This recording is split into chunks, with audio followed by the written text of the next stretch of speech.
Inyo, hindi ba kayo magbibigay galang sa akin? Ako ba ay hindi nyo nakikilala?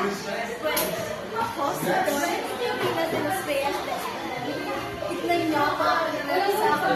Natatapos mo na nagagawa sa wala. At nilaparo na ako sa isang kagaya ko. Kaya kayo mga Inyo, singitin ng Aita.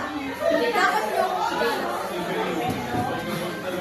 Alam mo ba, marami na ng linaw at nagiging sa akin na galahan.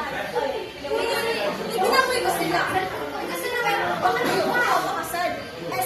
Magpapasakal sa isang Indio, hindi ito maaari. Maliit pa lamang ako, alam ko na isang Espanyol lang ako magpapakasal. At ito ang Jimboy ko, si Don Tiborcio. At alam niyo ba, isang araw, nagtatapos sa isang bagat ng Alperes, at nagkasabay niya konsolasyon. Abay, bigla pa namang sumimaw at tumula sa harap ko. Napakawalang modo. Error! Mr. Madden. At ngayon, kanino kayo kakalit? Kay konsolasyon o sa akin? Kay konsolasyon! Kay Ezekiel! Ano? Sa kanya kayo? Sige, magsama kayo mga peke at pangit sa isa impero.